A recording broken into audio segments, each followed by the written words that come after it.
willing to do what it takes to get there. I think he signed to One Warrior. Yeah, I was gonna say that he signed to One Warrior. I think he did an episode. Amo, BL, those guys, I would love to. I think any fighter has a chance.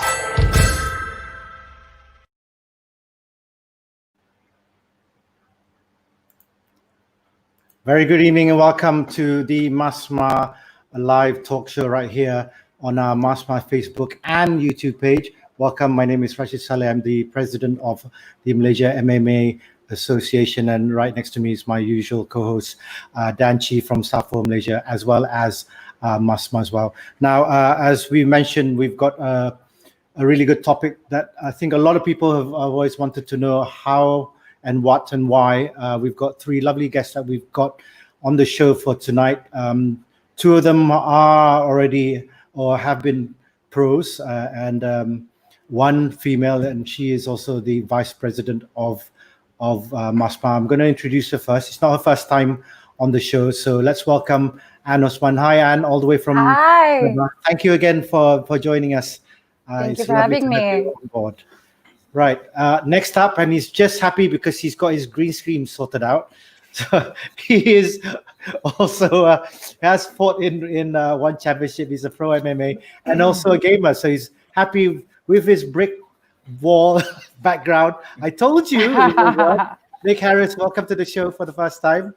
Great to be here. Great to be among such talented people and hardworking people on my brick wall. Oh my God. I can't believe he's so excited about that. I told you, just put on your green screen and you saw the thing, and then when he found out, just literally just before the show, he found out that he could, and I was trying to tell you. It's funny because he's a gamer. Anyway, moving along, let's introduce our final guest. He is a national MMA athlete. You've seen him in MIMA.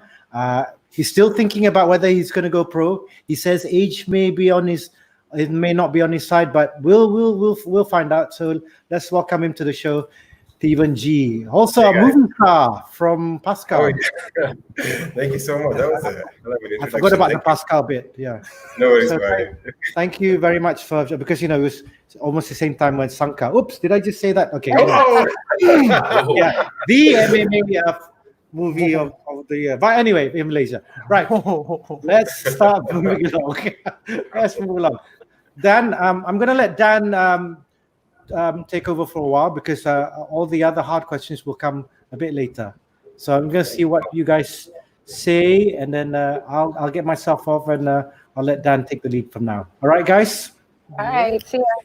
See you in a bit. Bye-bye. All right. So you guys are stuck with me now. Okay, so we're gonna get this topic, amateur or pro, right? Like this topic has always been like within every fighter, every coach's mind in the MMA community. Like, because you can't just say it's not bread and butter, like it's not objective. So we want to see what you guys think, and how we're gonna break this down first is that we're gonna start asking you guys, what are the prime differences between amateur MMA and pro MMA? So I'll start off with Theebaan. Theebaan, why don't you explain to us? Yeah, why don't you explain to us what do you think is the prime differences here? I think the prime difference the most obvious one will be the rule set, right? Certain things you can do in a professional fight, you cannot do in an amateur fight. But I think more than that is how you look at yourself as a fighter. I mean, if fighting is what you want to do and it has been your lifelong goal, and then I guess going professional and doing something like that is what you want to do. But but for me, I've been fighting with the national karate team for so long, and then now with the national MMA team. So amateur fighting is still it's not bad or it's not good or anything like that. It's just a personal preference. Okay. And with that being said, I mean, one of the things that about amateur or professional fights, right? One of the key differences also could be skill. Now, I say could be. Now, Nick, what do you think? You fought in amateur as well as you fought in pro. Do you think that there's a skill gap between the two? Now there is quite a big skill difference when it comes to amateur and professional. And to correct you there, I did fight amateur for kickboxing and Muay Thai a little bit, but I never had the opportunity to actually develop amateur mixed martial arts career because at the time we only had a professional scene, so it was rather daunting to have elbows being thrown at you at your first fight, or being kneed in the head, or being kneed in the body. So what I do think is really important about amateur, and the clear distinction between it is also the probability of you getting seriously injured is minimized within amateur rule set, mainly because of how the padding works in terms of the gloves are a bit heavier, the shin pads, and in some cases you wear head guards. So it's a little bit more accessible to the general populace, whereas professional MMA is a little bit more hardcore. And not to say hardcore in that sense, it's a little bit more, the probability of getting injured is higher. So there definitely is a big distinction between the skill of an amateur and a professional. But I do believe that these two components of MMA are really important in developing one another. Okay. Now,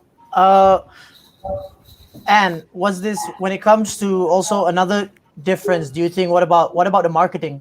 What about the marketing for each of them as well? Because amateur, you see things like IMAF is like, it's much different. And MASMMAA as well, they try to go for that youth thing, but pro is a bit different. Well, what's your opinion on that sense?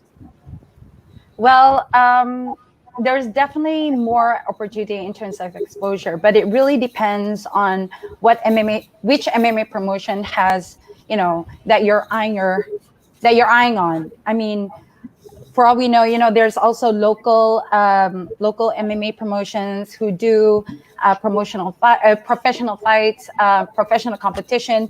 But it's definitely, the top, at least the top 15 MMA promotions, or even like in Southeast Asia, we have One Championship. We have, in Asia, we have Risen, and we have so many other major MMA promotions. So if you're eyeing on that, the benefit would definitely be exposure, marketing, better pay.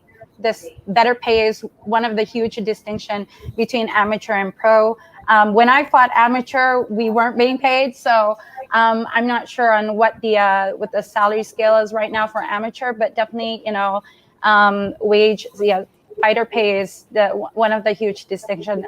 Aside from rule sets, aside from like Nick was saying, it's more accessible for amateur because of you don't get. The risk of getting major injuries is lesser when you're amateur because of the rule set, the padding, and the headgear and whatnot. But yeah, you get more exposure, better pay when it comes to professional MMA promotions. Yeah, that actually slipped my mind about the pay. Yeah, amateur is money. Yeah, it did. Yeah, amateur. I gotta take out some money. Oh, You gotta pour it down and make it rain first. That's the difference. So that's the difference between amateur. One of the differences between amateur and pro is the opportunity. Moolah. But okay, we're gonna take a step back a little bit. We're gonna take a step back from just defining the differences, and how about you guys share with us and the audience about your own experience as fighting goes. So Theebaan, we'll start with you. How was your experience? How many years have you been fighting?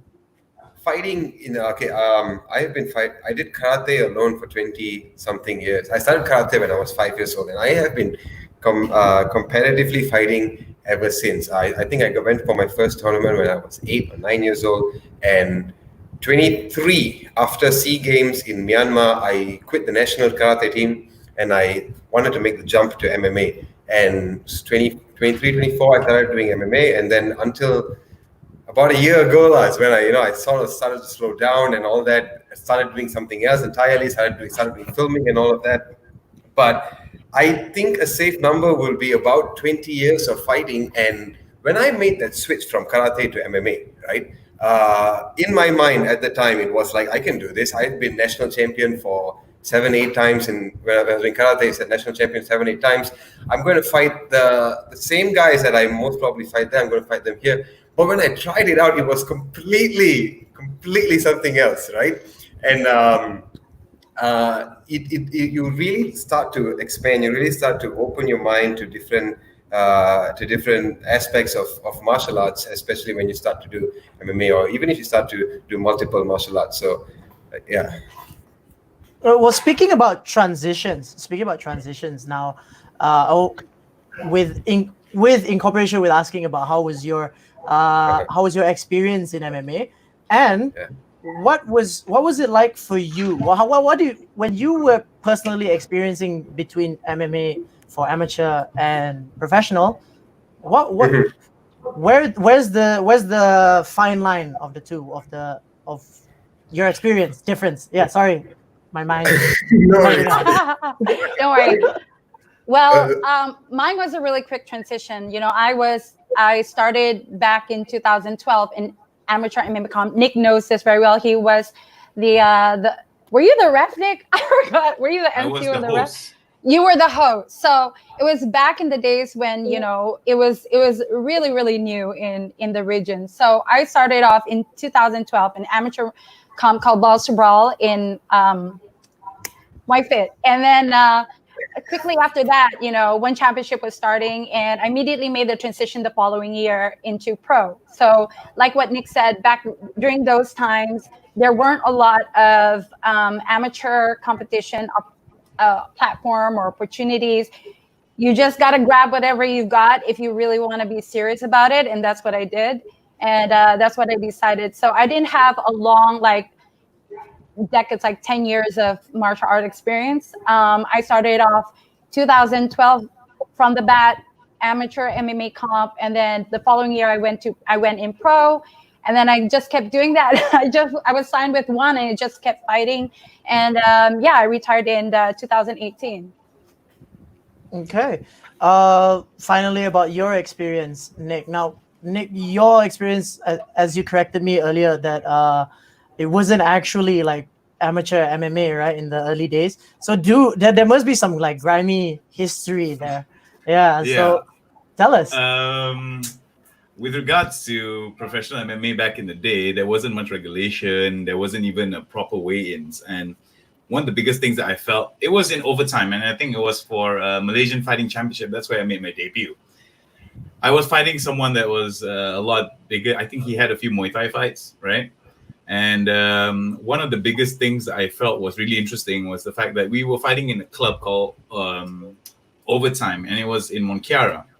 So as I was walking from the ready area all the way to the cage, right? People were smoking. I literally had someone burn me because when we were walking, they had a cigarette and the ash burned me somewhere on my shoulder. So I had a little blister on my shoulder just before entering the fight. It was relatively insane because we never had things like fighters briefing or rule set briefing. We had a very small, short safety briefing, right? Of what would happen, so and so. This, you can't do this, you can't do that. But other than that, there wasn't that much clear distinction. Everyone was relatively new in it. And I think the biggest thing that I felt was the biggest concern for me was the fact that it felt very underground. It felt very underground. It felt very grimy. It felt very, there was no structure towards it. And I feel that a lot of us in the Malaysian community take that for granted because over the years with organizations like MASMMAA, One Championship, and Ultimate Beatdown that were there to basically set up the foundations for rule sets, for proper refereeing, for proper judging, it became a lot more conducive towards a safer environment. But I have to say that when I was fighting back in those days, I did not feel safe at all because the cage felt like it was built in a hurry. And I mean, from the cigarette burns, that doesn't sound safe. Yes, it doesn't. Yeah, you know it already. So you know what you're getting yourself into. And for the record, I did not sign any waiver. So if anything were to happen to me, like if I get paralyzed or if I get my neck broken, I could actually sue. So that was something that was actually very, very concerning for the organizer. But luckily enough, we all wanted to just compete and test our skills against each other. So that wasn't, I mean, not to say safety wasn't a priority. We just wanted to compete and just wanted to try our skills. So it was very different in that sense. But one thing that was really interesting back in those days was how close everyone was compared to how big it became. And now there's a little bit of tribalism between gyms and between groups. So it was different back then. Very different back then. I agree. That story itself, the cigarette burns. Man, must be such a privilege now for like a lot of our amateur fighters to compete today. Yeah, I mean, for all the amateur fighters, I think, yeah, it's a little bit, we are a little bit more privileged today to be able to travel and fight overseas with government funding and all of that, right? Or at least MASMMAA funding and whatever we can find and all that. So we are definitely a little more privileged now than, I guess, Nick and Ann were a few years ago. How do you think you would do, Theebaan, if you started fighting like way before back then during Nick days? I would have those gi with the torn sleeves and and all of that. That's how I would be. That's how I envision myself, man. Yeah, and you were about to say something, yeah. No, I was just saying that there's definitely more support, and there's more organizations like MASMMAA. They're more organized, and then IMAF started in 2012 to kind of set a foundation of like guidelines that assisted a lot of other organizations in different countries.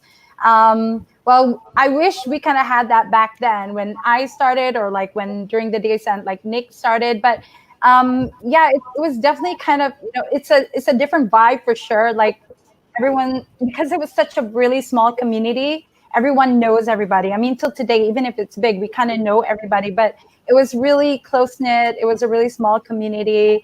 A lot of things weren't regulated, but we had so much fun for sure.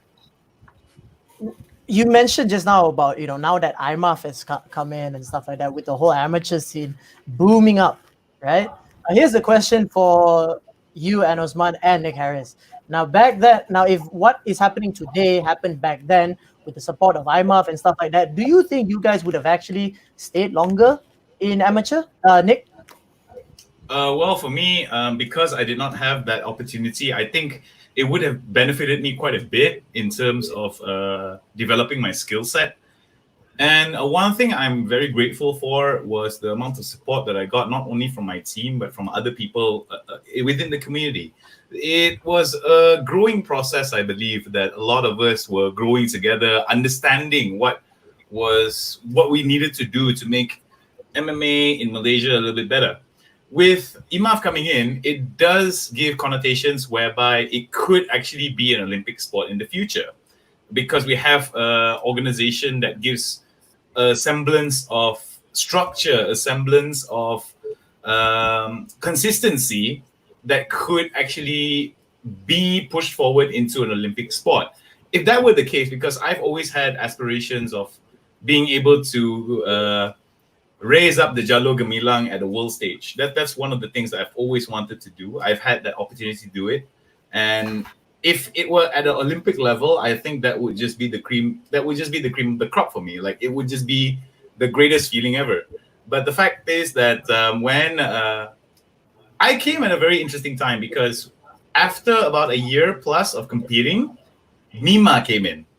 And I felt like I felt like the definition for professional at the time was, as long as you're not signed to a major organization, you are not considered a professional. You're considered like a semi-pro, or the line wasn't exactly clear at the time. So I felt a little bit, there is a little bit of regret there, mainly because that I was excited to fight for a big company like One Championship at the time. But at the same time, I felt like I rushed into it a little bit too fast. So there is definitely a lot of benefits. Professional fighters from my generation, guys like Raymond Teo, Andy Tay, even guys like Peter Davis, for example, could have benefited a huge lot by just being amateur for like at least 10 to 15 fights. They could properly develop their skill set and then make a smoother transition into professional, because the skill set, not to say the skill set, the skill gap between the regional professional and one championship, even at the lower undercard, the lower tier fighters, is extremely high.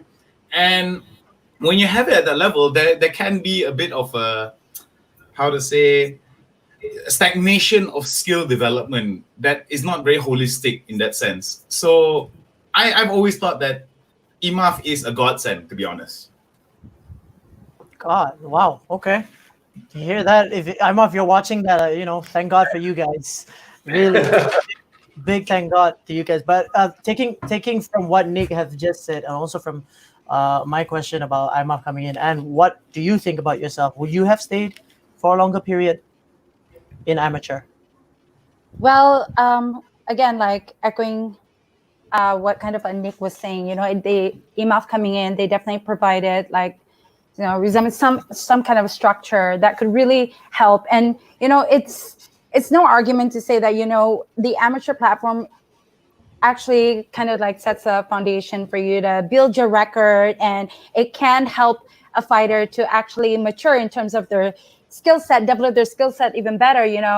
I always think that you need to take some hits to take some hits to know where you went wrong so you can go right, and definitely in my case, like I started just with one amateur MMA fight, and then after that I quickly made that transition.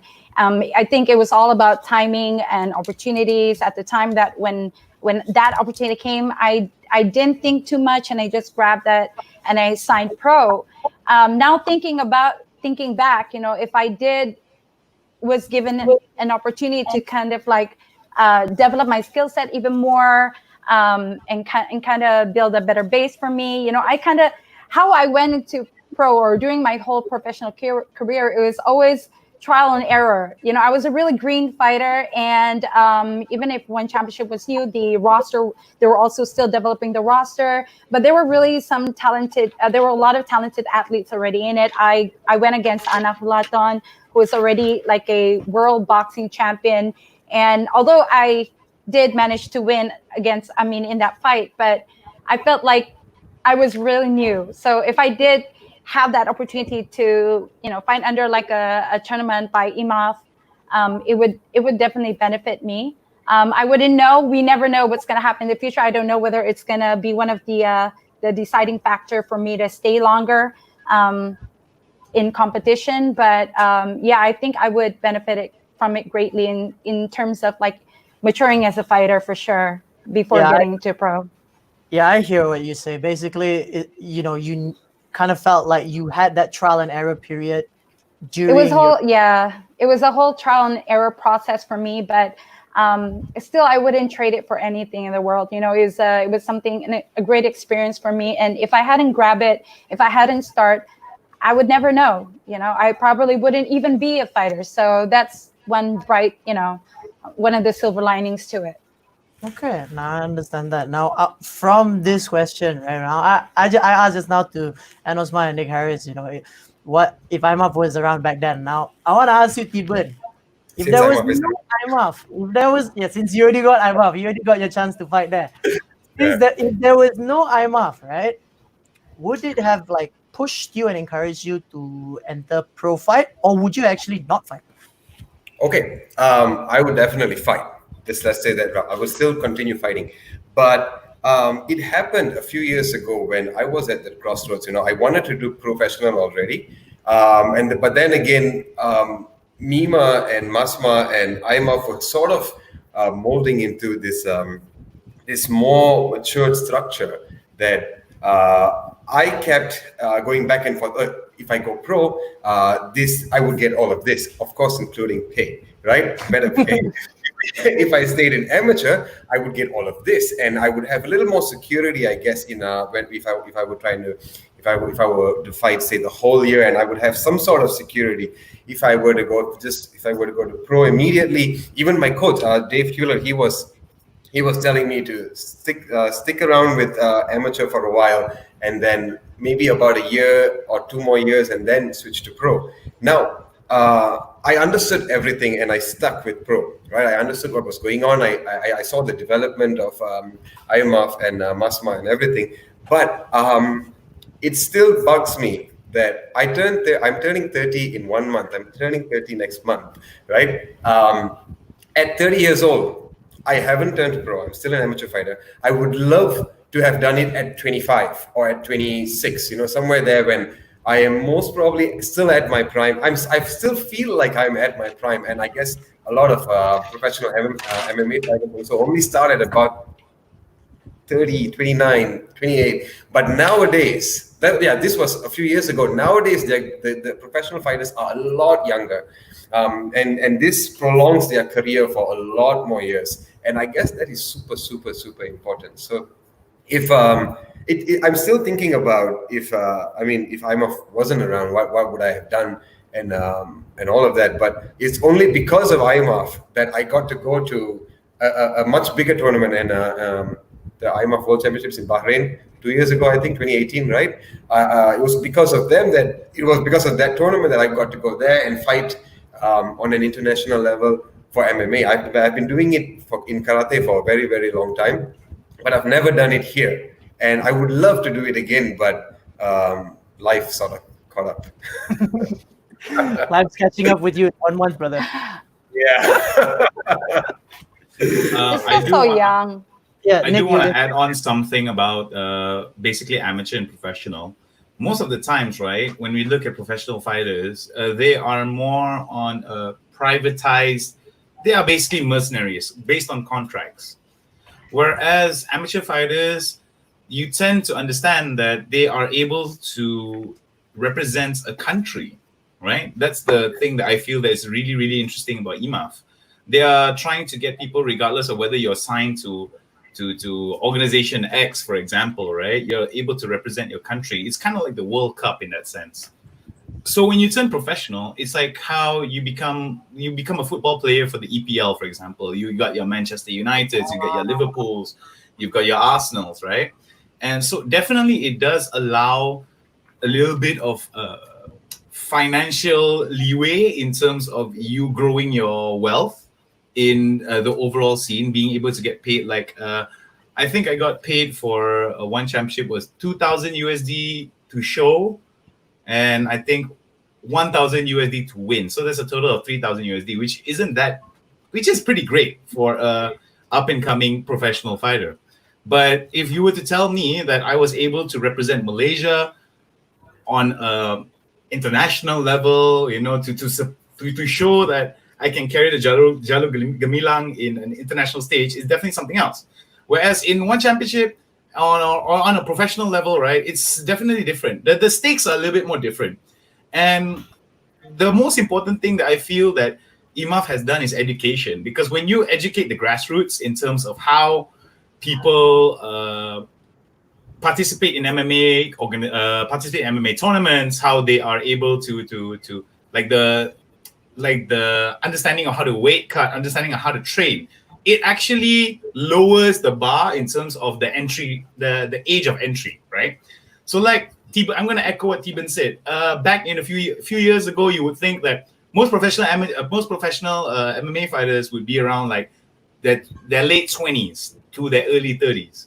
Now we're seeing more younger and younger guys. And I do believe that it does, if you look properly at some of these younger guys, they had a very interesting amateur MMA career or some kind of amateur background within another martial arts. And it definitely shows that, okay, I'm an amateur kickboxer, I'm an amateur boxer, I have a really good, I'm a really good amateur wrestler. And because of that kind of build up when you're younger, it makes for an easier transition into MMA.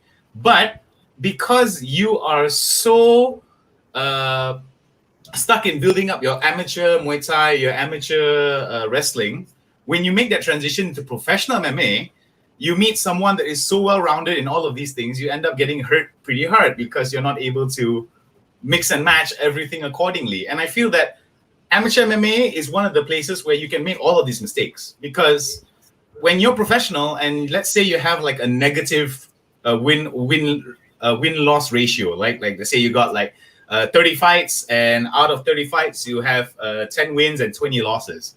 It devalues you, and people will not pay you the same amount as much as the undefeated fighter. Like it just is just economics. It's just basically that kind of mistakes that you make so early on in your professional career that could actually stifle your growth within the industry. Yeah, especially when you talk about like people who like bring up from a different martial art background. Like I don't know, the one name in my head for this kind of example was actually I don't know if you know about Aaron Pico in Bellator. Yep, I do. Yeah, Aaron Pico was doing well, but again, like still the transition was not there because he was an amateur wrestler for a long period of his high school college years. Yeah. With that being said about your transition and turning pro, we got a comment here saying regardless from Roshni Khaira. Roshni was in the show a few weeks ago. So hi Roshni, how are you? She says regardless of pro or amateur, what's important is that we keep putting the work in every single day, keep fighting whether local or international championship, and enjoy the journey. Age is not a limit. It takes great courage and heart to fight. So you hear that, Theebaan? No, I've heard this many times. I say this to myself many times, right? But it always comes down to life and what is going on today, right? I had been fighting with the national karate team and then with in amateur MMA for a long time, and because I was so focused on fighting and just wanting to do what I wanted to do, and I didn't pay that much attention to my finances, right? The moment I took a step back and I started to look at my bank account, I was literally screwed. So I had to do something about it, and that's when the very important decisions like, what do I do now? Which route do I take? Say in 3 months, I have a very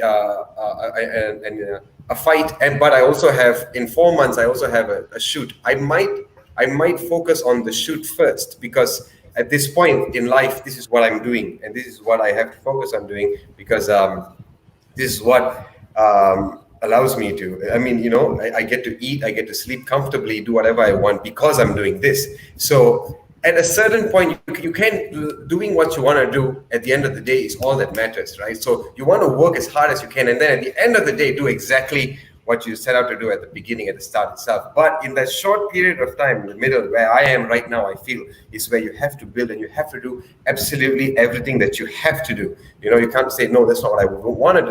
I don't want to do that. You have to be like, this is what I have to do right now in order for me to do whatever I want later on. So it catches up eventually. All right. You guys can hear me, right? Yeah. Yeah. Yep. Okay. I've been listening to it this half an hour. It's been quite interesting what's been said. Now, saying the same thing that continuing from what Theebaan said. There's one thing that moving forward in terms of the amateur and pro argument. Obviously, you guys are in some ways pioneers in Malaysia in terms of whether you're an amateur or pro. You guys are still pioneers in terms of that transition from amateur to pro in not only in Malaysia, probably in Southeast Asian region. Now, for a younger athlete who is thinking about going pro, Theebaan just said you looked at your bank account, there was nothing, and then you had to you had to pivot, let's just say pivot and change the way you looked at yourself. But you were able to do that because you are an amateur fighter, because you still had the choice of being able to look for another job. Now, as a pro fighter, it's different. This is your work. This is your career. Exactly. Now, I know, Nick, when a lot of our fighters then went pro very early, because they thought, because it was all this MASMMAA thing, the hype was there, one championship just came in, so everyone thought, this is my chance, I'll get into one championship. If I get in there early enough, I'll be there for a long time. Now, we've had a few years now, and you're one of the more senior ones there, and you've had a very successful career in that sense, because you were there at the beginning. Now, for a younger athlete coming in, these are the things they need to think about. Now, Anne, I'll ask you first. what are the things, because you're making this into a career. So turning pro is not just about, oh, I'm going to get a lot of money. What is it that you really need to stop and think and go, what are the, finance? What is it? Well, for me, I've been on like both end of the spectrum. I've enjoyed the opportunities, the money, of course, but during the early phase of it, I've definitely felt what Theebaan felt. I was already in a stable job. I was holding a really great position in a corporate company, and I had a lot of commitments. But I made this huge transition in my life to have this extreme career goal, which is to become a professional MMA fighter. And I left everything behind. I was back in debt 4 to 5 months. And, if I were to turn back time, I mean, regardless, the experience really taught me a lot. But, just my advice living through that experience, number one, you've got to really know. I mean, you heard it a lot of times, but you really have to know your why. Why are you doing this? Is it for your popularity? Is it for money? Because, well, the great news about like MMA promotions now, a lot of them have deep pockets, so they're able to pay. But when you're a green fighter, when you're someone new, it really depends your value. Again, like echoing what Nick was saying, it's really economics. Like if you're a green fighter, you're not going to be expecting your first fight to be $10,000 or $12,000, the most maybe $1,500, $2,000, the most, based on your amateur record. Still, they have to see a record to kind of put that price. But really make sure that you're at least, financially steady. I mean, if you're staying with parents, great. You don't have to pay rent, not much commitment. That's great. But understand this, if this is something that you're really serious with, make sure you're secured financially. I'm not saying you necessarily need to have thousands in the bank, but at least, you're secured enough to have a roof over your head and food every day to kind of keep you afloat while you're waiting for that big check. Again, really know why you're getting into this, because it's a lot of hard work. Amateur or pro, it's still a rocky road. You still have to put in hours of training. You still have to make the sacrifices needed by every athlete. Every fighter feels this. You still have to go through this process. So really be sure of why you want to do this. But it really helps right now. It's more advanced. Like, you can market yourself through social media. Back then, there wasn't a lot of social media exposure or knowledge, or even these, TikTok, Instagram platform. None. It's basically Facebook, and but right now there's so many other social media platforms that you can kind of like. You don't need to depend on their PR team or their marketing team to boost your brand. You can do it on your own, and you kind of think about ideas of how you want to do that. How do you want to build your brand? So understand your why. Make sure you're financially steady. You don't have a lot of financial commitments, because it's going to be a rocky road on your bank account as well. And also leverage off on anything that you can do right now, be it, be an influencer to build your brand. This is my advice. Okay, that's and of course train hard. Sorry, yes, and win fights. That goes without saying. Whether you're a pro or amateur. For sure.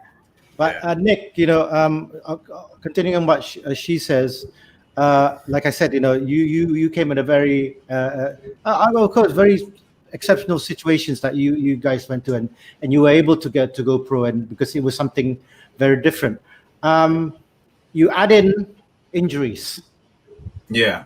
How does that feel? Man, I'm just going to say this. A lot of the times when I was fighting professional, whether it was Ultimate Beatdown, God's Fighting Championship, Malaysian Fighting Championship, whatever fighting championship under the sun, they have to realize that, number one, you as an MMA fighter, regardless whether you're an amateur or pro, whether you're a boxer, Muay Thai, wrestling, you have a lifespan. There's a shelf life for MMA fighters. And the higher up you go, the more wars you get into, the more years you knock off that shelf. And I feel that being able to train with a lot of professional MMA fighters, they do sometimes come from a place of ignorance and arrogance, because they think, I can fight forever. It's just another, one time I fight, I just get 3,000 USD and, that's it. But they don't think about what kind of repercussions that come. What if you don't get a fight? What if your fight gets cancelled? Or worse come to worse, you get injured? Because at the end of the day, you also have to think about the insurance behind it, right? Not just the insurance of you getting injured, but also the insurance of the fact that what if COVID-19 happens and you don't have an MMA show until end of the year? Then you're going to be stuck paying for those bills and still incurring costs to yourself. So what I did was, when I first entered MMA, I realized that, okay, I need to be able to differentiate myself from all the other fighters. So what I did was I went to the SSM. I opened up an LLC, basically a RM1 company, put it under a name, and I started branding myself. And because of that, I didn't go for the full influencer road of it, but I did think about my future about it, because I know for a fact that I'm one knee injury away from retiring. Or what if I get into a big war and I get like brain damage and I can't talk properly, or it affects the way I fight? Then it could actually have detrimental effects towards my finances. And one of the biggest things I feel was really eye-opening for me was when I fought on the cruise against Matt Polino. Not because of the loss that made me leave. It was mainly because of the debt I incurred after the fact. Because I spent a lot of money trying to rehabilitate myself, trying to get back into it, and I kept re-injuring myself. I had to get fluid injections, some kind of injections into my knee, and that was about $100 per injection. For those of you who don't know, 100 USD is like 300 ringgit per injection, 400 ringgit, which is a lot for a MMA fighter who gets paid like 1,500 ringgit per fight. And you don't fight every week, you don't fight every month. Not everyone's a will choke. That's an exception to the rule. You have to look at it from a more, as a whole, right? Not everyone is able to fight every day. Not everyone is going to make Conor McGregor money, and not everyone is a John Jones. I mean, when you look at the fact that right now, one of the biggest issues the UFC is facing is that fighters like Jorge Masvidal, Henry Cejudo, John Jones are complaining about fighter pay. That means that there is an issue with it.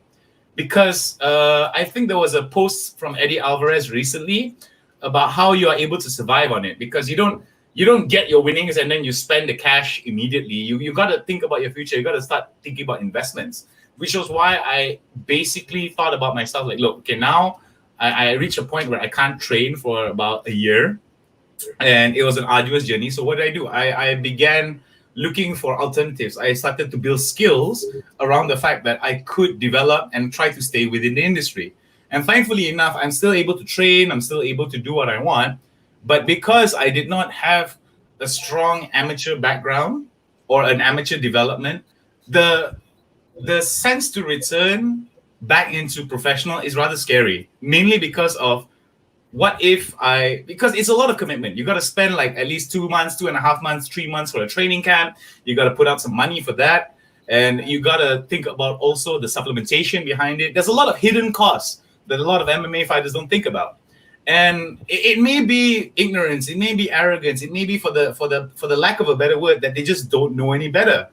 But with the development that IMAF and all the other MMA fighters have done, MMA fighters like Aigilantani are benefiting from the mistakes that were made in the past. You see now that they have a little bit more awareness towards their training camps, towards what they need and how they approach sponsors. Last time it was hard for us to get paid sponsors. Now Aigilantani gets like quite a bit of sponsors on the side, which also help him. But at the same time, you've got to also think about the fact that what can you give to the sponsors back? Because at the end of the day, these guys are corporate entities and they have their own interests in mind. So as a fighter, you have to think of yourself as, and this is the most, I don't like saying this, but it is the truth. You're a commodity. And if I'm an organizer of an MMA show, regardless whether on a professional level, of course, right? If I see fighter A and fighter B, both of them got the same records, but fighter B has more potential to pull in more people to watch my show than fighter A, and fighter B has more personality than fighter A, I'll pick fighter B. Just because it's efficient, it's expedient, and it's effective. because I've got to consider my own key performance indicators with regards towards my business aspiration for the organization. And MMA fighters don't understand that. Is the basic meathead answer, I just want to bang, bro. I just want to fight, bro. And it's unintelligent. It's really unintelligent, because you've got to make a strong case, a smart, strong case towards it. Because at the end of the day, you're expendable. One loss is all it takes for you to be thrown into obscurity. All right. Okay, that's good. Sorry, just to add to that. So okay, so I agree like what Nick is saying, it's really important to kind of learn other skills. I think financial management is one of them. If you could have someone, if you can afford to have someone manage it for you, great. But then, who better else to manage your finance if not yourself? So the problem with a lot of, people, those who receive this huge amount of cash, regardless whether it's a McGregor pay or not, they tend to just splurge on useless things or just other things, and they didn't manage their finance wisely. I mean, it could be an exception, maybe they did, but things fell through. But if there's one skill, it's definitely financial management. Well, not a lot of people, because there's a lot of maintenance needed to be done when you open a Sdn Bhd. So it's not something that I would usually recommend to someone. You've got to do accounting, auditing, report back to SSM, which still, takes a lot of money. But, financial management, or if you want to get other sponsors, definitely investing in other skills or finding something else that you can offer aside from just fighting really helps. That's where you can get all these extra cash coming with you. Again, like I said, leverage off everything that you can, your other talents. You're good in hosting, do it. When you're not fighting. I've opened a company while I was still actively competing, and it really did divide my focus, because when you do open a company, you need to focus on that. You don't want your cash to just burn out. Or if you do have some extra cash, you can invest in another company and let someone manage that or run that. So, these are just some options. Yeah. Okay. Thank you very much, because all those points are really, really valid and very, very true. And in terms of not just going forward. Before I ask you, Theebaan, I've got this comment from Ahmad Zareh, who is actually an amateur fighter in MASMMAA. He said, my advice to amateur fighters: if you intend to fight amateur, film your own fights. Many amateur promotions may not record them. Others may simply lose the footage. Cough. Malaysian invasion, mixed martial arts, MASMMAA, cough. Now, my answer to that is, if you're really, really nice, I might find some footage of that. Now, it's not just about filming your own fight, but it's also finding the right people to talk to. But if you stay silent, I can't help you. Now, okay. Ahmad Zareh is not happy, but if you don't ask, we won't know.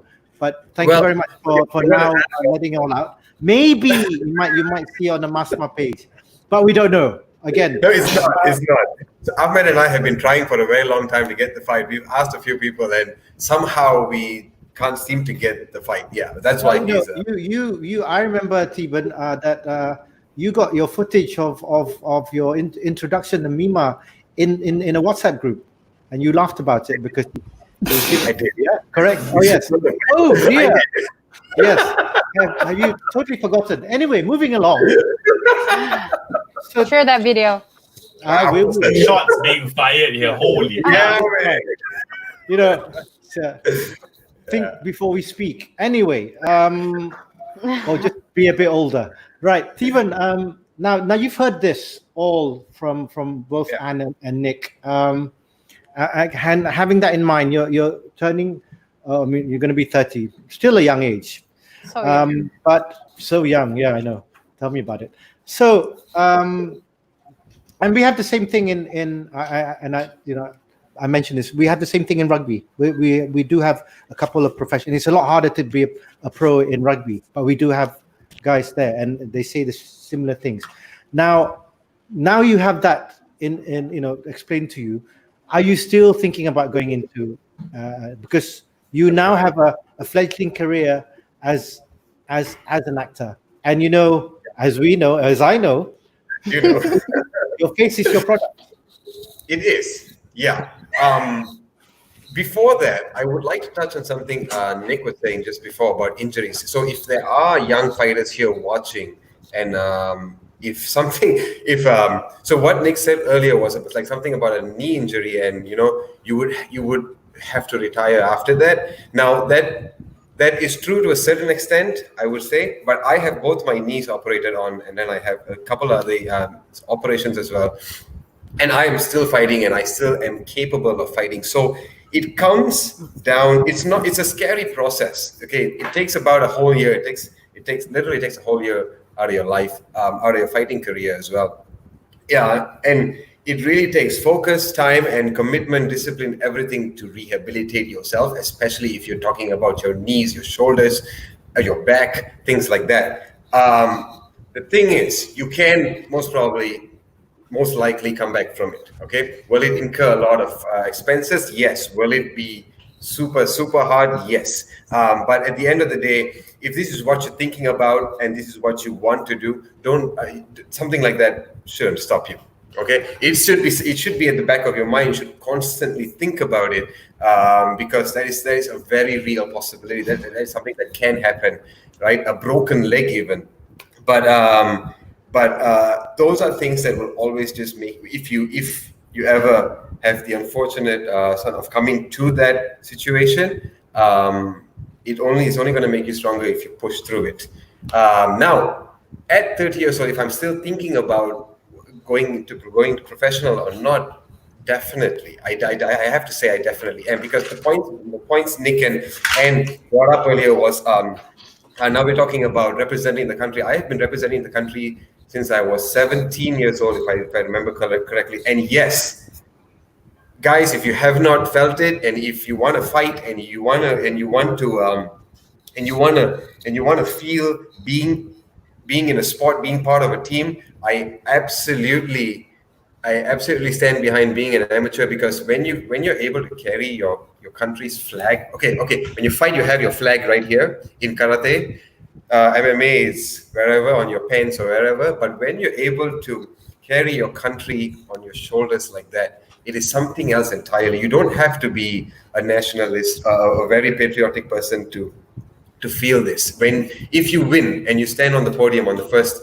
one, and they play Negaraku, you will be reduced to tears. It will definitely happen, and that is something absolutely everybody has to go through. Every athlete, every sportsman should go through. If you have the opportunity, definitely take that first. Now, I have gone through. I have been in all of that. I'm not saying that this is my level and I want to go pro right now. I'm saying that I have done all of this, and right now I have never felt what it is like to be a professional athlete, to go into a private event, and where you're invited and you go to fight, and then you make a bunch of money out of it, and people start cheering your name instead of your country. It is something that I have never experienced before, and something that's always going to be there, I guess, until it comes down to whether I do it or not. So I'm thinking about it, but I have been an amateur for a very long time, and I'm still an amateur, and it does not say anything about my skill set, about how good I am. It does not make me any less of a fighter compared to a professional fighter. So it's what you think of yourself, and if it is time to go professional, you will know it yourself. Well, we could easily arrange that. I mean, we have some friends up north called John Nutt at FMD. So, Nick might be thinking about doing the same thing and make a return to, and of course, to be honest, we have been speaking to the guys up in Thailand and trying to set up both amateur and professional fights, because everyone is looking to get into the cage at the moment. So as soon as we're able to, let's get that done. But again, the question, as now being the putting on my president's hat, there's still a chance for you to do that last thing for the country, whether it's an Asian championship or even a world championship. So one more year, if possible, then let's get you out there into the pro ranking, because I think the pro championships around the region is really picking up. So you don't have to be in the one championship. Of course, for us, I mean, for a lot of the fighters, one championship would be the goal in our region. But it won't stop you from trying out as when you're starting off as a pro to be able to go for the other fights, because the Vietnams and Myanmars are all picking up steam, and hopefully more in Singapore and Indonesia is another country, and of course, and should know, and with AJ Vayong in the Philippines as well. So, you know, there's so many other fights around the region, and we've got guys who've been amateur until 37 years old. Kai, who is still amateur and who's represented the country. So remember, you know, he's mad. He fought last year in the Asian Championship against one of the top stans. I can't remember which stans. He was representing Bahrain, but he was from the stans. And you know, he lasted. He would have carried on. The referee had to stop him. I remember that fight. Yeah. It's mad. I think I do have that footage somewhere, including cheers, Rashid. The more footage out there, the more awareness, the more the local scene. This is what we're doing from a market. Slowly we'll get it done out there. Okay. Anyway, Dan, next question. No, I was thinking like, okay, I think we got out the whole differences of like, you know, the whole transition of bringing out when to go into pro. But actually one thing that I wanted to bring up in this episode was that, do you guys think there is a need to even go pro? Yeah. Ann, what do you think? It really depends. A need? Yeah. It really depends what your career goals are. Like, you know, if you're a recreational athlete where you just, you know, kind of just want to try out your skill set and you're comfortable being amateur, it's fine. You know, there's nothing wrong staying amateur or turning pro. There's nothing wrong with it. I mean, more often than not, you know, people do that because they have a specific career goal. They are aiming to be part of a top MMA promotion like One Championship or UFC, and they want to continue pushing forward and climb that ladder and climb that rank. But to me, like, it's not like a one rule where you have to, like, from, you know, if you've done 15 amateurs, you know, you're basically pro. You need to make that quick transition. It doesn't really mean it. I mean, and I don't think you should shame someone because they want to stay amateur, but if that is something that they want to do, eventually it's them that's going to get in the case. So if they want to be amateur and that's it, and that's where they want to end their competition career, then be it. If they want to turn pro, then that's great. You know, it's I don't think there's really a rule for it. Okay, because the reason why I come up with this question was the fact that some of the tournaments that I've been to, and I see some amateur fighters with records of amateur background of like over 30 fights, you know, over 30 fights, and they're just continuously winning and winning and winning and winning and winning, and they're not losing anytime soon. That's called sandbagging. That's the word. Exactly, that's the word. So, like, what do you think about those kind of fighters then? You know, yeah. And it's really up to the organization to, you know, really want to get this fighter to continue competing on their amateur platform or their promotion. Right. But yeah, if it's going to be someone who, you know, you suspect just sandbagging people, doing like 30, 40 amateur comps and winning all the time, then there's a, you know, question of intent right there. So is it intent or integrity? Integrity, intent as well. You know, what is your real intention? You know, wanting to compete continuously at a level that, you know, you're already kind of like surpass. Yeah, and integrity is also questionable there. So Dan, are you saying, like, you know, you keep winning in the same tournament or just like different tournaments around? It doesn't matter. Like, you're just fighting amateur over and over and over and over again. And see, Theebaan, if I ask you now, you go, let's say you go into an amateur tournament, right?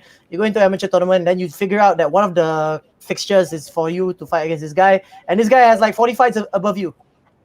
Now, how do you feel? I would take it. I would totally do it if I'm already there and I'm going to fight right now. I'm not going to look at his 45 record and say that, oh no, I'm not good enough for this guy. He is there for a reason. He might not have gone pro for some reason that he has, and I could absolutely not be bothered about it. The fact is that if he has 40 fights and 40 wins as an amateur, he is doing something right. Therefore, if I were to be able to fight with him, be it win or lose, right, I'm going to learn a ton of stuff coming out of that fight. And someone like that, or 2 or 3 guys like who are constantly in the amateur scene but constantly winning, they might, if you think about it, they might even raise the bar for the other amateurs to come up higher a lot faster than it would if they were not there in the first place. I mean, now you have these guys who are at this level bringing these guys up a lot faster, and if these guys are not here, these are the winners, and they are, in their minds, they're good enough to win. So do the top guys really have to go to a pro, or you don't have to. It really is your own prerogative. If you want to do it, you do it. We cannot look at that guy and say, dude, what are you still doing here? Get out of here, because you're embarrassing yourself. It's not embarrassing. It's his choice. Because being like we said, we should not look at an amateur and look down on that person. I guess it's only because when we're talking about an amateur fighter, the other meaning for an amateur is also that you're not good or like inept at something, right?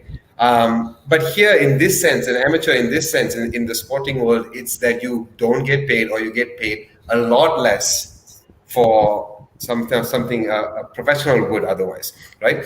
And that's what an amateur means in this sense, not being not good enough or anything like that. So the guys can. I'm still thinking about it because I want to feel the other side of the coin. I haven't felt it yet. Just ask Nick.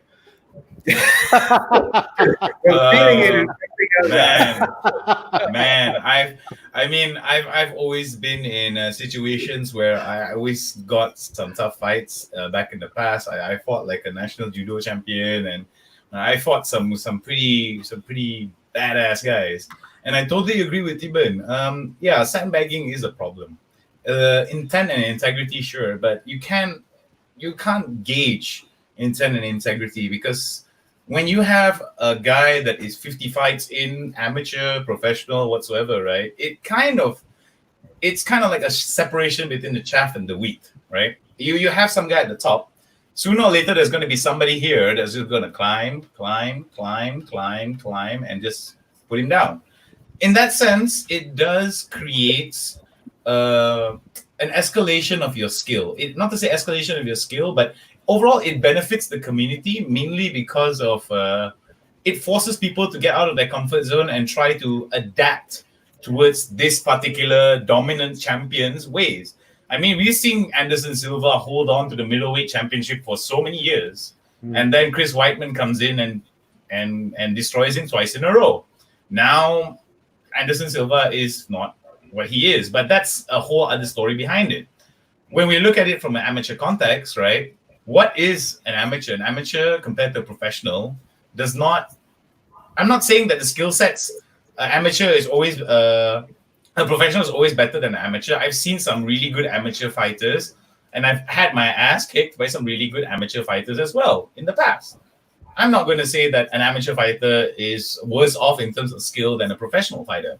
It's just a skill distinction that I feel that there's a lot of weight being put about amateur and professional rather than the overall performance. Because I can be 50 wins in, but the quality of my opponents is, I have doo-doo opponents. My opponents don't even know how to throw punches and kicks. I knock them out in 1 minute, and then it's considered a win. Sure, you can pad your records all you want, but sooner or later, someone is going to expose you, or someone is, even if you're legitimate, as those 50 wins are all legitimate against killers, there's still going to be another killer there that is going to keep coming back at you. That's the responsibility of a champion, regardless. You got to keep defending it. You got to keep making sure, like, it's what they always say about champions. You're not a champion until you really defend your title. And I think that's one of the things that I feel is people really tend to forget. It's a selective memory for some people, because at the end of the day, it's so easy to just make 1 + 1 = 2. It's so easy to assume 1+1 is 2. Just because a person is holding on to something is because that, oh, he's sandbagging. Oh, bro, he just smashes nobodies, man. Like if he fights in professional, he's gonna die.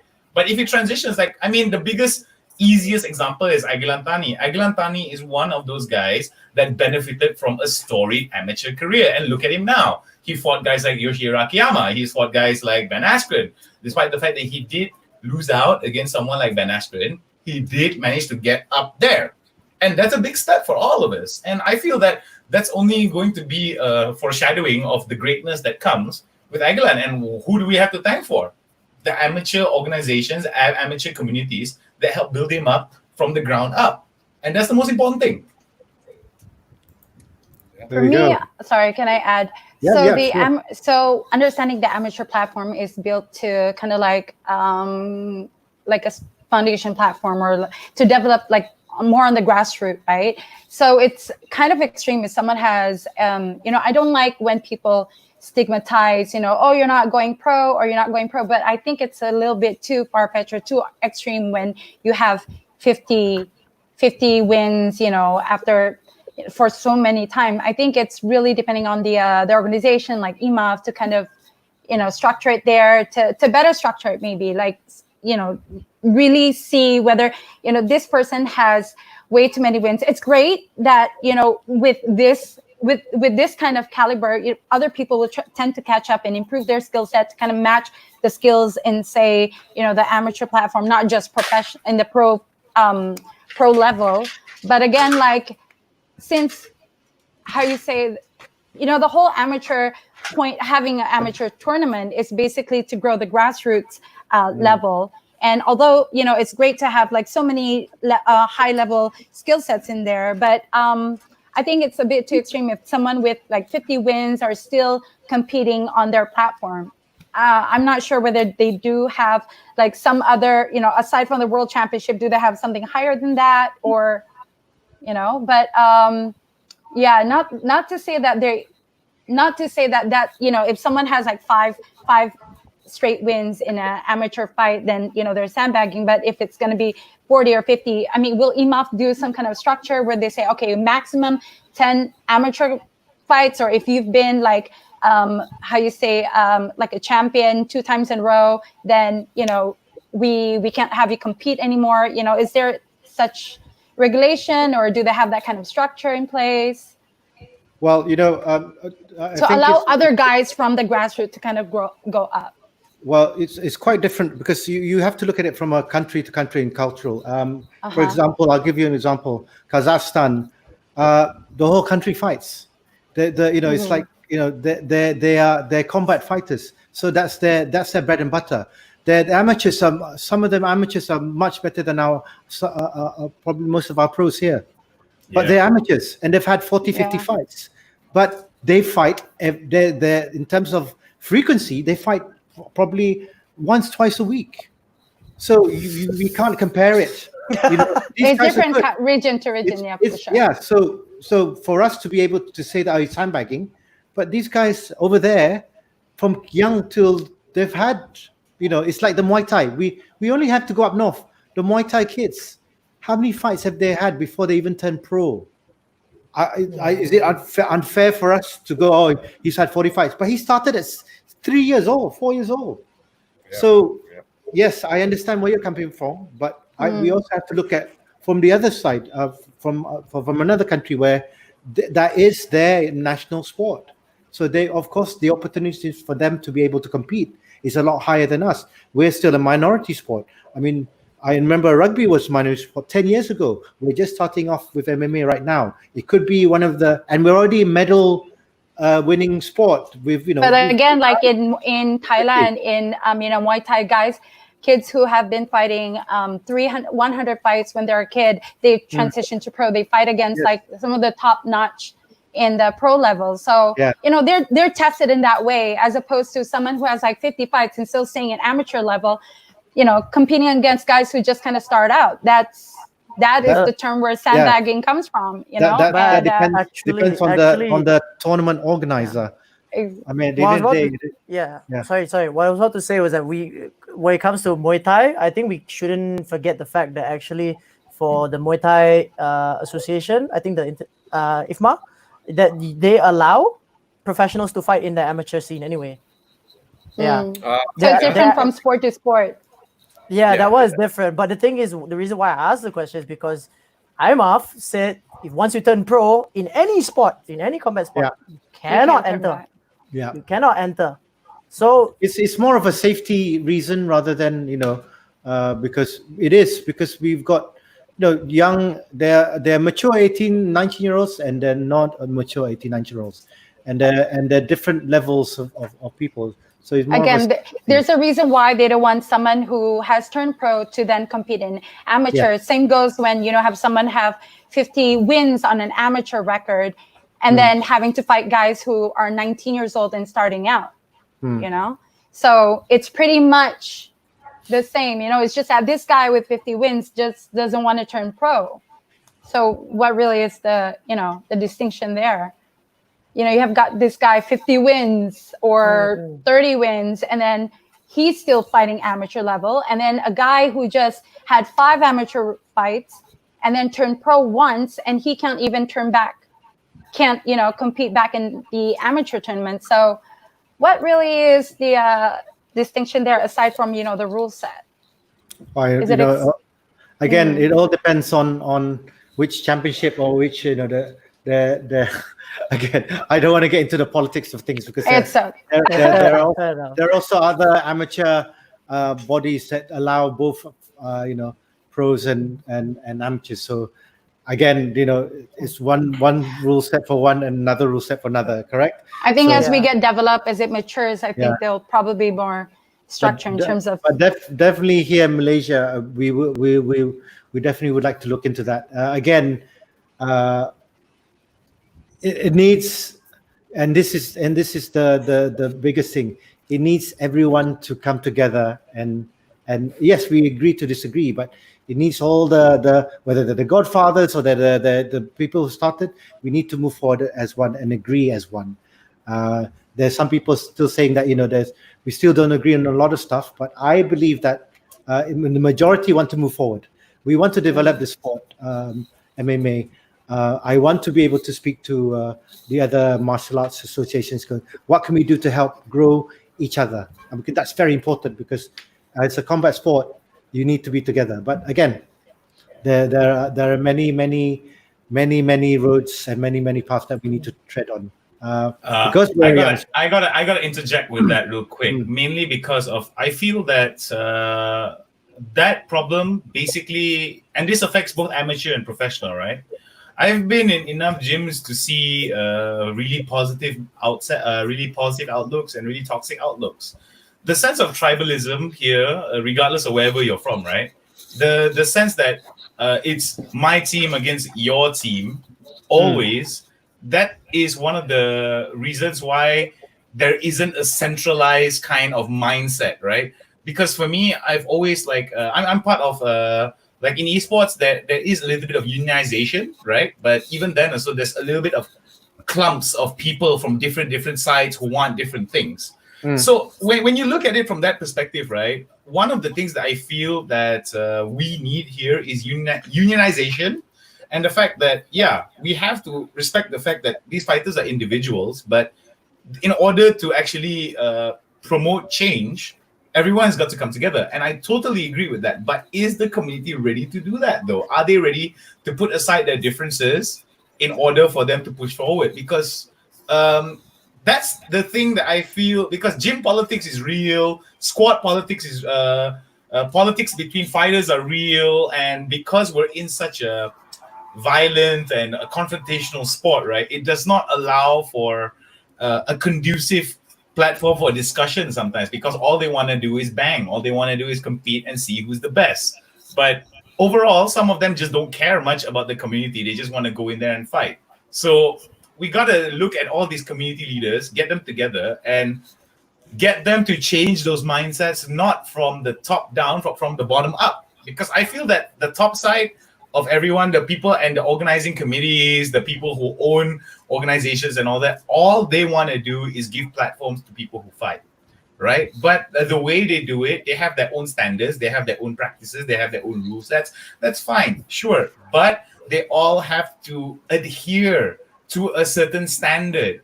If you want to fight, if you want to for us, if you want us to provide for you referees, we've got certified referees, we've got certified cutmen. You want fighters to fight in your to fight in your organization, to fight whether it's amateur or professional. Here's a list of our fighters here, so and so. But will the community be able to do so? Will they be able to put aside their own differences amongst each other for the betterment of the sport? That's the question we've got to really tackle. Thank you for letting me know what we've been trying to do for a year and a half. Oh, goddamn. Yeah, yeah. Thank you. No. And we've had a lot of headway, and I'll mention it again here.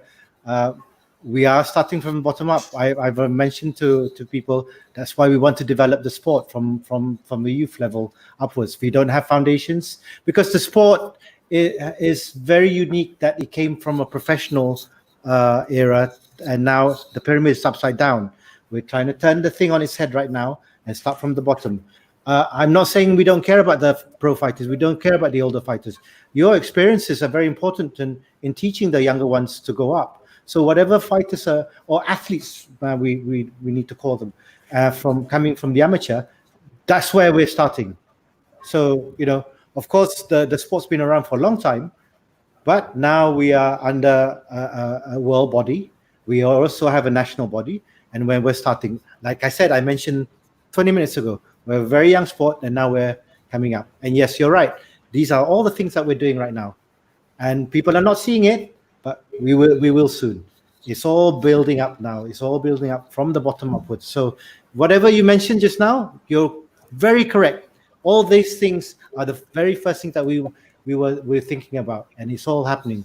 But when, like you said, people are so busy doing their stuff, we okay. We just move on. Because the amateur side of that, and the amateur side is that of that is I'm going to start from the youth, and the youth are the ones that are going to be moving the sport forward. Whatever's happening right now, we can't change it.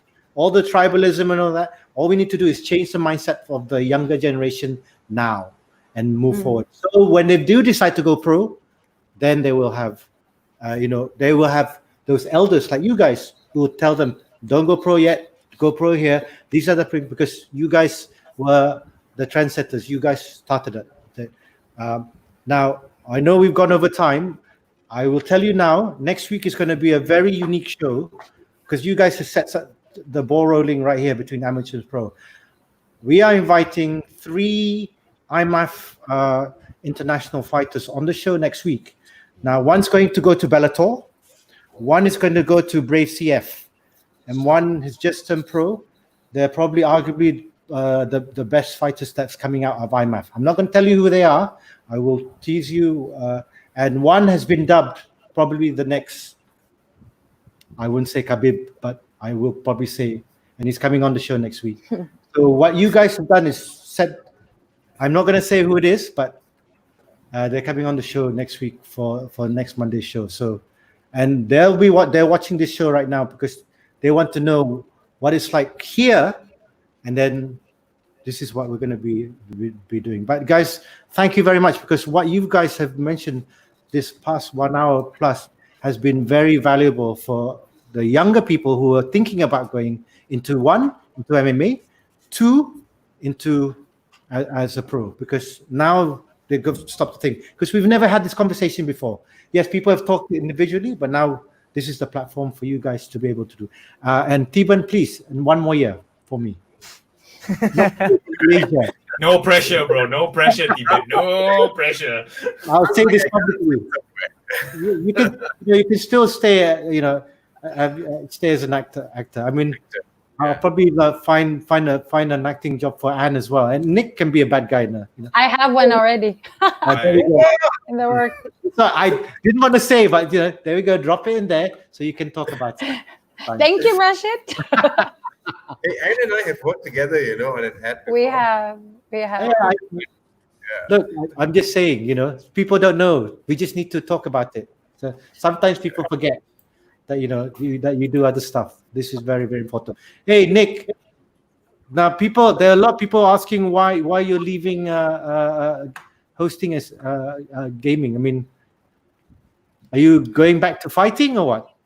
Well, one of the reasons why is because I made quite a big amount of money in esports, and I am looking towards. I've always been a strong believer in diversifying my income. So I've invested some money into a project that requires a little bit of my attention. Right. And I do hope it gives me a little bit more financial freedom to be able to like fly to Thailand whenever I want for 2-3 months, train, But I do believe that the COVID-19 period actually put quite a damper on a lot of things. However, I'm not entirely away from the esports industry. I do have a few, responsibilities as well as stakes within the esports industry, which are able to basically help me develop all my other side interests. By the end of the day, it's all about, like I said, when I came into MMA, it wasn't a very sustainable place for me financially. Yeah. So when I made the decision to all right, I'm just going to take a break from MMA for a while so I can develop my financial interests, so I can have a semblance of security and stability, then I'll come back to it. It took me about 4 or 5 years to actually build up, because I had to start from scratch all over again.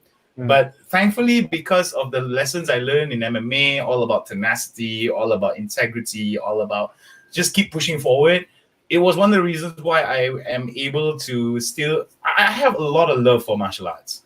I have a lot of love for it, and I don't think I can ever let it go. Even if I'm old, gray, and retired, I'll still be hitting the bags. I'll still be involved in it in one way or the other, because it means that much to me. It really did help build my character. My success is based on the fact that I was able to learn a lot of strong life lessons within MMA. So I'm really thankful for that.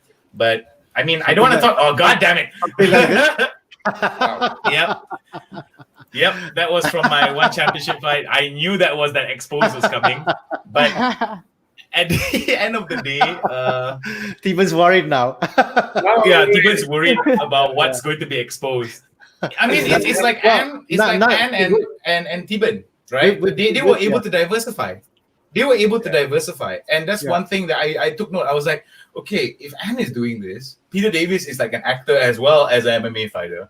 What do I do? Like, when that time comes, I need to do something. So I took the proactive stance, and I got a lot of hate for it. I got a lot of you're a loser, bro. You gave up. Matt Polino ruined your career. I still have people tell me that. I still have people that fat Matt Polino ruined my career, and I just laugh. Because hey, I'm lining my pockets with money, and I'm still gonna come back either way. So don't put too much weight into what people say, regardless of whether they belong in the community or not, because you're in charge of your happiness, you're in charge of your future, and most importantly, you can always do what you love, even if it means that you got to put it down for a while and come back to it in the future.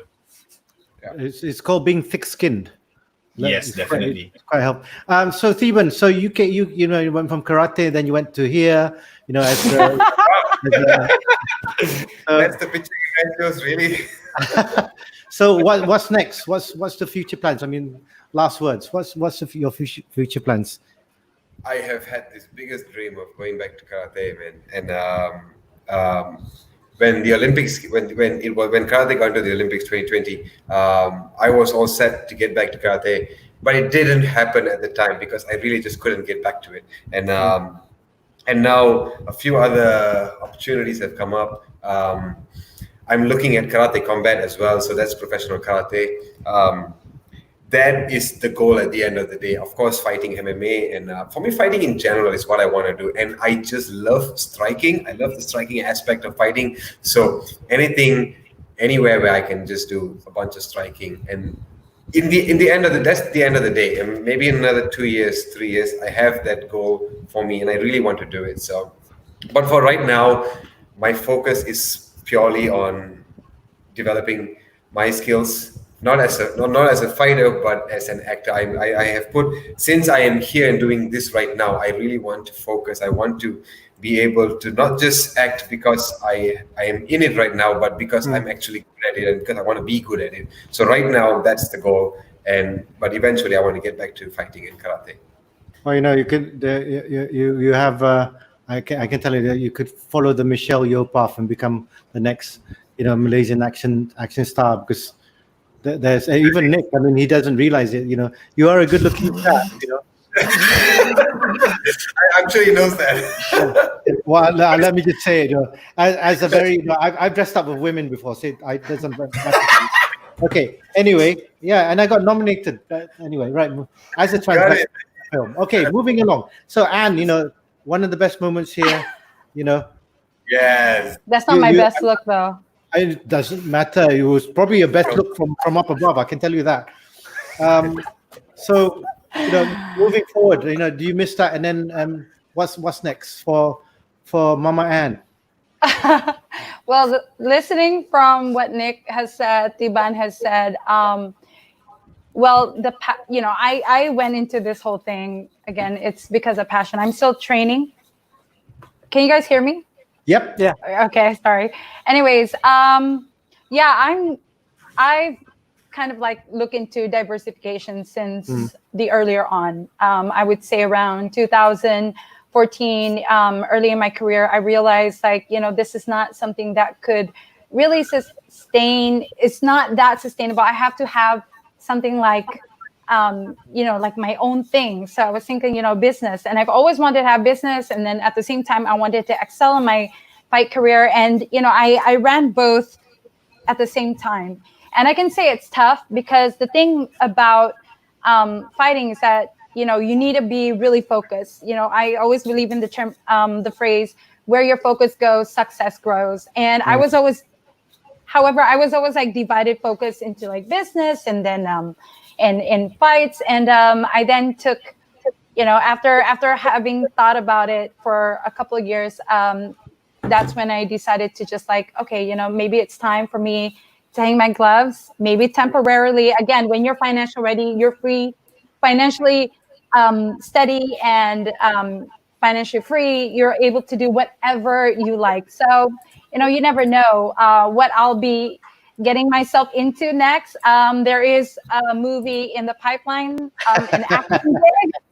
It's my first, so please bear with me. Please be kind. See, I had to just slide that one in because he's like, oh. Why? Now I'm being dramatic. Yeah. They're acting already.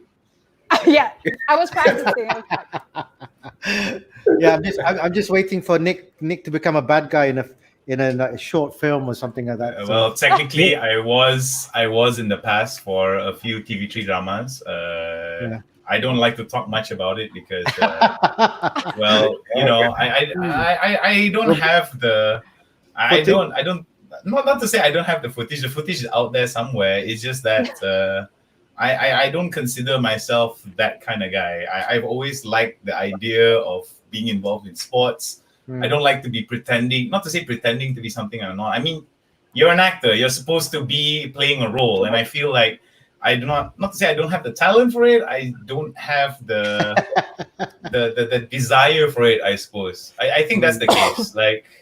Haven't been given the right role yet. I think I know what role I'm going to be. Mr. Steal Your Girl and whatever it is, if I do be in a movie, I want to be the second bad guy. If the main bad guy. No. Like if I was in the movie, right? The main bad guy, I want to be his number one henchman. The guy that gets thrown in the meat grinder or explodes in the plane. That guy dies first. You know that, right? Yeah. Hey, I did a movie like that, where I was the lead henchman. It's coming out this year. Nice. Yeah. Did you get blown up, bro? Because I want people to recognize me like, oh my God, you're that guy who died really awesome. That's the only thing I want, to be honest. Like Sean Bean. Yes, exactly. You got that right. Oh, dude. Okay, all right. Thank you. Anyway, thank you very much, guys, for being on the show. It's been really, really entertaining as well as educational. Probably we'll have you guys on again for another session sometime. But on behalf of MASMMAA, thank you so much for joining us, and to the audience out there, especially the guys who have commented. There have been quite a few of you, including Wallace. So I didn't manage to get his stuff. But I would, something for people to think about, because he's got something that for another conversation perhaps. But again, on behalf of all of us, thanks guys, Anne, Nick, and Theebaan. Hope to see you guys in the flesh soon. And I finally got my haircut today, so I was out. So, but thank you again. And for all of you guys out there, don't forget to, of course, as usual, do follow us on Facebook, Instagram, as well as YouTube. And from myself and Dan's been enjoyed himself. Dan will probably take over. Dan and Noah hopefully will take over. And of course, some of us would like to retire and just stay in the background. But hopefully it'll happen soon. So, but anyway, thank you very much, guys. We'll see you again next week, because it's going to be a really fun show next week. See you. Bye-bye. Okay. We've already had some gathering. Apparently, Very bad because like my whole flesh and coming out. The hell out of me. It's eating at my soul.